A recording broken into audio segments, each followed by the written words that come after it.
Hi guys, welcome back to my channel. So it's actually been a while since I just sat down and talked to you guys. I know I've been like off filming all these like fun little tutorials, but I thought, you know what, let me come back and just sit down, be raw and chat to you guys.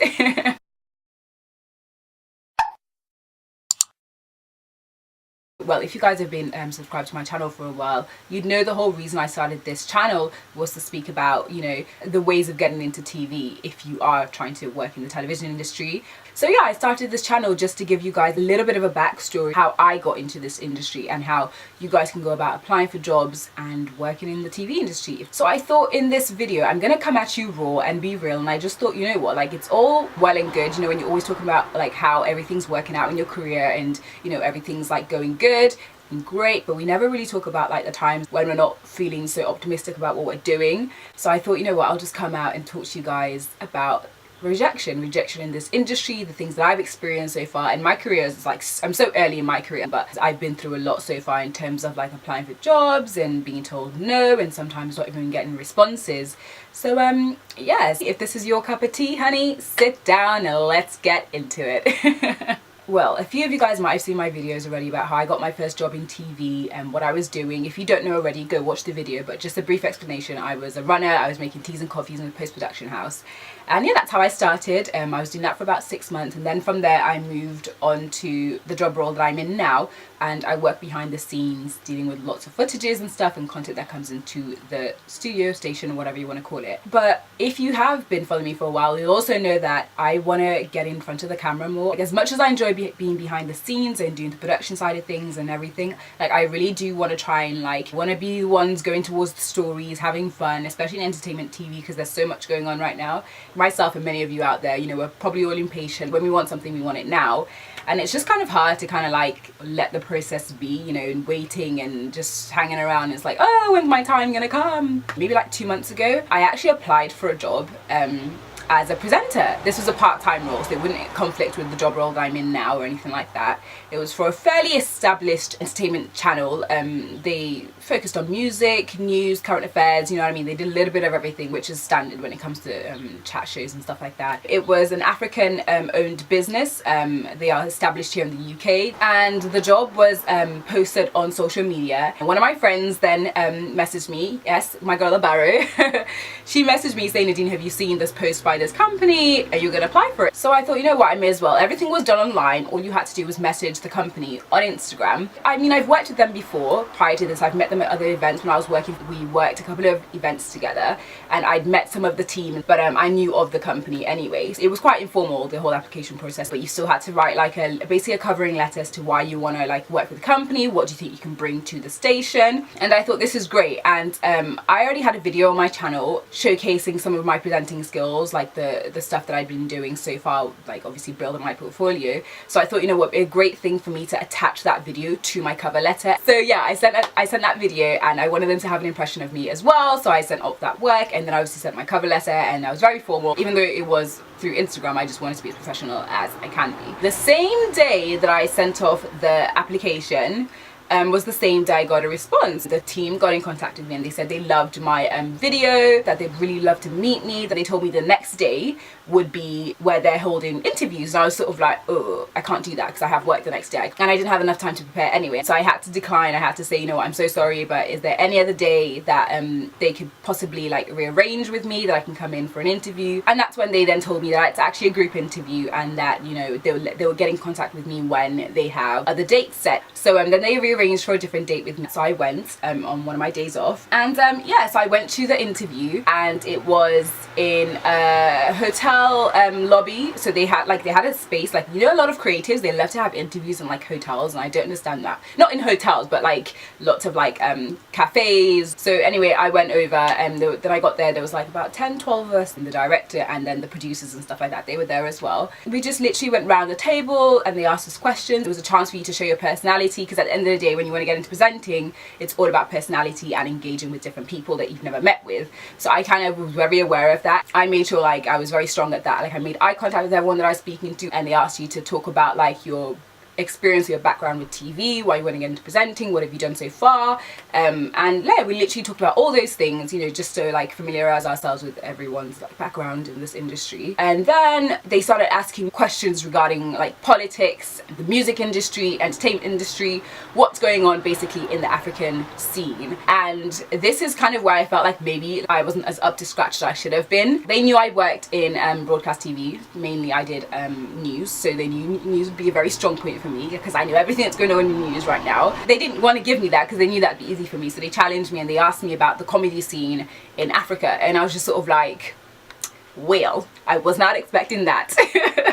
I had to say, look, I'm sorry, I don't really know what's going on there, I'm not gonna lie. And they were like, that's completely fine, it's good that you're honest about it. Do you know what I mean? At the end of the day, if you don't understand something, you don't know something, you don't want to like fabricate or, you know, make believe, and then you end up just talking nonsense. They questioned me on something else, which then I thought I answered pretty good. I mean, I think it was the fashion industry. I was at the interview for about maybe like an hour or so, maybe close to 2.5 hours, and there were lots of different people, very dynamic age range, different people for different backgrounds. It wasn't just tailored towards black people, there were white people at the interview as well. There was an Asian girl, you know, a very eclectic mix. It wasn't just, oh, we just need African faces, because at the end of the day, it's all about inclusion. But they did say that they would inform the people that they liked later on in the week if they wanted to work with them in the future, and then you'd come in and you'd do some trial days in the studio.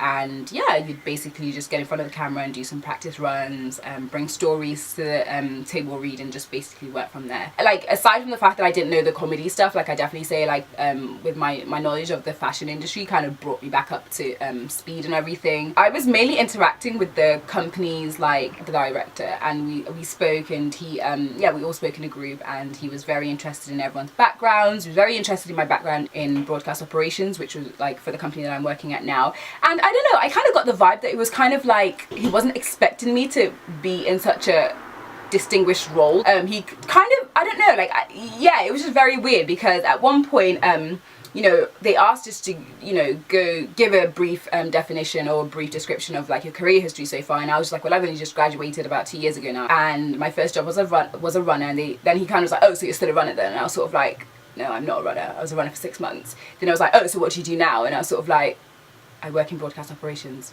Is that part-time or full-time? And I was like, no, that's full-time exclusively for that company. And he was like, oh, okay, so you sure you'll have enough time to work for this company?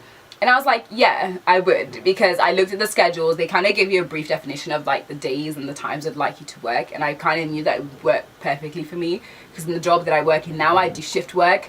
So I work like, maybe I could work 2 days in 1 week, and then I can work 3 days in another week. But then he was kind of like, yeah, well done, you've done really well so far, the company you're at is great, like, you know. Then he made a funny joke, which I was sort of like, ooh, I don't know if this is funny or not, but he was like, oh, someone like you would just come and take my job. And I was just sort of like, no, not really. I'm here to kind of like build on my experiences. Like, no, I don't want your job as like a company, whatever. I'm just here to build on my experiences, work well, meet new people, network, and yeah. So that was just a really odd statement to make, in my opinion, but I don't know, like, I think that's just kind of like African humor sometimes. I then spoke one-to-one with one of the producers. He's the guy who's interacting with me on social media, who actually told me to come to the interview.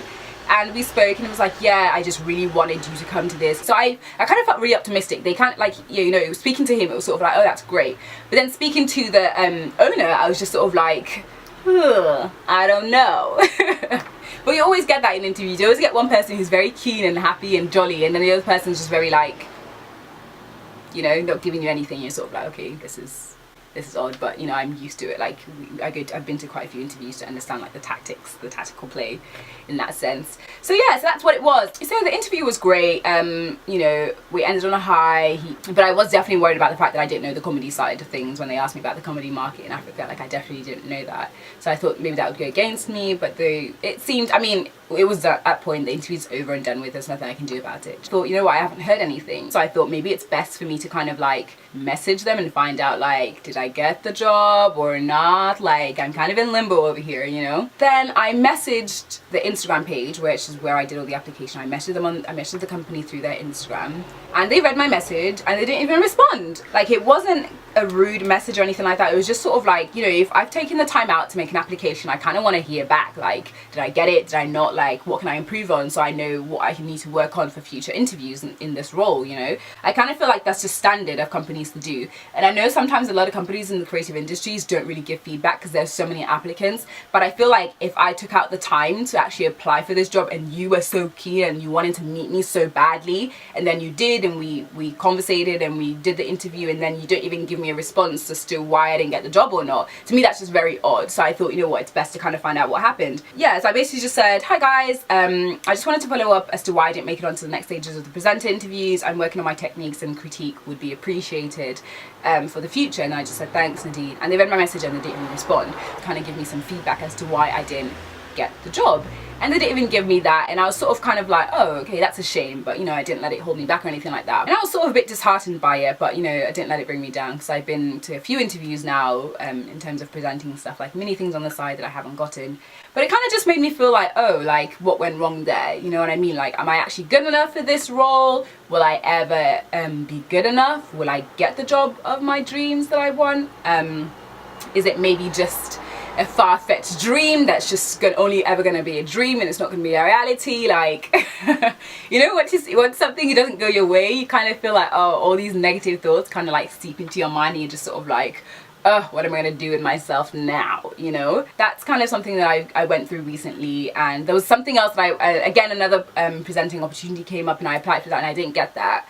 But yeah, it's just kind of like everything I'm going for now is kind of not working yet, and I'm just kind of like wondering like what's going on. Like, is it me? Do I need to work on my technique more? Do I need to be better in front of the camera? Or do I need to have more personality? Like, what is it? Because I'm not getting feedback, and I'm just sort of like, oh, it's hard when people aren't giving you like an explanation as to why they didn't kind of like maybe use you for the role. And it can be something so simple, like, but I kind of thought, you know what, it's gone now, it is what it is. If it's meant to be, then it would have been, but obviously not. So yeah, I just let it go. But yeah, I just wanted to come and talk to you guys about that, because I kind of felt like really like not disappointed in the job itself, because I mean, it was still it was just like a starting opportunity. Yeah, I just started thinking like, will I ever get into presenting, or will I ever find like a company that kind of want to work with me? Am I good enough? Am I smart enough? Like all these things. I know a lot of you guys out there, or like we all face that. We all face that when we get rejected. It's kind of hard. You're left to like conjure up all these ideas, and it's like, oh, I don't know. But yeah, so yeah, that's what I've been going through so far. But yeah, I'm still gonna keep working on it. Like, I'm doing YouTube in order to feel more comfortable in front of the camera. That's the whole reason I started this channel. So yeah, I'm doing my part, and I just hope that, you know, it works out. And if it doesn't, I think that, you know what, I've started to realize that maybe I'd be okay with it. Like, if it doesn't work out, because I know it's so competitive. It's so competitive in this industry. Like, this TV world is ridiculous. Like, damn, it's hard. But at the same time, I mean, if it doesn't work out, I mean, we'll see. I don't want to start saying that now, because I've only just started, like literally I've only just started. But at the same time, you know, when you just want something, you're just sort of like, when's it gonna happen? Like, hurry up. And then it doesn't. You're sort of like, it chips away at you a little bit until you're just like, you know what, forget it. But I'm not at that stage yet. But you know, I'm just doing little things to kind of just help me keep going. Like, I'm doing YouTube, like I said, just to get more comfortable in front of the camera, speaking properly, because I kind of like mumble a little bit, not mumble, but I stutter a little bit sometimes, you know, just working on that. Like, I feel like my brain is probably going like 10 times faster than my mouth sometimes, and then my mouth can't even keep up with the things I'm saying in my brain, so it's just like, it comes out like So I'm working on that still. You know, I know there's a few things I still need to work on. Like, I still need to brush up on my knowledge of certain things, especially if it, see what I mean? I need to brush up on my knowledge, especially if it comes to like African industry. Like, I definitely need to brush up on that, and I know that. So yeah, like, I mean, I will critique myself. Like, I feel like we're very harsh critiqued when it comes to, you know, critiquing ourselves as well. And sometimes we might be a little bit too harsh, which is a bit unnecessary. But at the same time, if you want to better yourself and you want what you kind of want for your future, you got to work hard at it. So yeah, I'm just kind of here, just kind of doing that. You know, I am grateful that I'm in a job role that allows me to be in the interior environment, and it allows me to see behind the scenes and learn more in terms of the technical side of things, which is great, because it's very beneficial, I think, to kind of be like multi-skilled.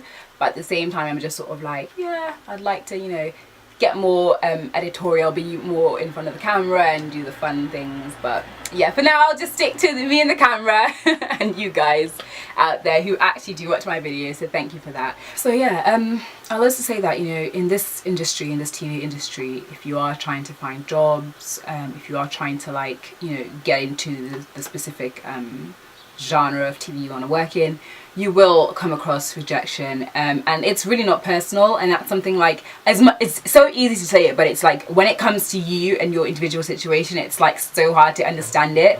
But like, I can appreciate that, but I will definitely say it's not personal. It's just how the industry is sometimes. No, I'm not saying it's right, do you know what I mean, but it is what it is. Yeah, some employers are just, they get way too many applicants for them to even give individual responses as to why you didn't get the job role. But I'll say it's definitely a learning opportunity. It's a chance for you to just, pick yourself back up, and if you are determined to get somewhere, it doesn't matter like how many no's you get told, you will definitely find a way to overcome it. And I think that that's something we are all going to learn or have to deal with when it comes to whatever industry we're trying to work in. So it just depends on you and how how hard you want to get into that job, or you want that relationship, or whatever it is you want, for you to kind of like push for it. And like, patience is key as well. And I feel like for someone like myself as well, because when I want something, like, I'm so impatient, like so impatient. I want it now. Like, if you've watched my how I got my first job in TV, you'll know I was down. But to be honest, my persistence actually did get me somewhere. So I will definitely say, if you want something bad enough, your impatience can work for you. But sometimes it's good to take a step back and just realize that, what, just breathe, take it all in, experience what you're experiencing for the time being, and just know that better is to come. When you listen to so many people's success stories, they're like, yeah, I got rejected, my company wasn't good enough, oh, they told me I'll never be this, I'll never be that, and then like, here I am. Well, they all have something in common. Focus, determination, and the drive to keep going no matter what. So I think, yeah, we all have it within us. We just need to kind of like bring it out. But nevertheless, I'm not going to say it isn't disheartening when you don't get something that you really want, especially when this is what when you've been working towards it for the longest. But it's okay. There'll be other opportunities. You got to tell yourself that. And you're not the only one that's going through it. Lots of people are going through it. I hope you guys enjoyed my little message. Little motivational message. Even before I got my first job, or before anything, I was always a very strong-willed character. I've always been determined and believed that I'd always get what I want, And it's funny because the older you get, you start to have all these self-doubts and like, oh, maybe I'm not good enough, or maybe it's not going to work out. But it's like, who gives a fuck? Do what you want to do. Like, at the end of the day, if it's meant to be for you, it will be for you. And literally, like, yeah, no one can really tell you can't do anything. And every interview, every opportunity is a chance to learn something and better yourself for the next best thing. Yeah, I just hope that, this message resonates with someone at least, even if it's just one person who's going through the same thing or has gone through some of the experiences. I think it'll be good for everyone to kind of just like, just shed a light on some of their downfalls sometimes. And another thing that I feel that can be quite disheartening sometimes as well is when you see others around you doing what you want to do, and they're doing it and it looks like they've accomplished it all, and you're sort of like in the background and you feel like you haven't got nowhere near where you want to be. I feel like that can be really disheartening. Like recently, actually, this just reminded me, I've had to unfollow certain people on social media and certain things that they're doing, not to be like negative, but just because I feel like it can be quite detrimental to myself sometimes to be like immersed in all the things that they're doing, and I know like I'm not there right away. It can be really disheartening because it makes you question like your capability and your skills and you as a person, like will you actually get there? Because if that person's doing it, why aren't you doing it? But then that should also be seen as a motivation to kind of be like, well, if they can do it, then surely you can do it as well. And at the end of the day, there's more than enough room for all of us to kind of like reach our goals and our dreams. I feel like sometimes our self-worth can be knocked down if we don't get something straight away, or if we believe that we deserve something and we don't get it, where it's just sort of like you're not worthy. But it's not true. And definitely that's something I definitely feel like I deal with a lot sometimes, especially in this industry. And if you do work in this industry, in the TV industry, you know how competitive it is, you know how damn, it is hard. It's like, and once you're in it, it's like you realize it's actually a very small, because everybody knows everybody, but just breaking into it in itself is hard, man. It's hard. But again, It depends on you as a person, your focus and your determination, and if you really put your mind to it and you really want it, you can get it. And I believe that. I mean, not to say that I won't get down about certain things sometimes, but I think we all will. But it's just, you know, picking yourself back up, learning from it and moving on straight away. Like, don't dwell on things for too long. And that's something I feel like I'm learning to like really adjust to. Like, I'm not overthinking it, do you know what I mean? I'm like, yes, I will deal with it, and I know there'll be plenty more jobs that I'll apply for that I will not get, but hey ho hey, it's the way of the world. Gotta move on.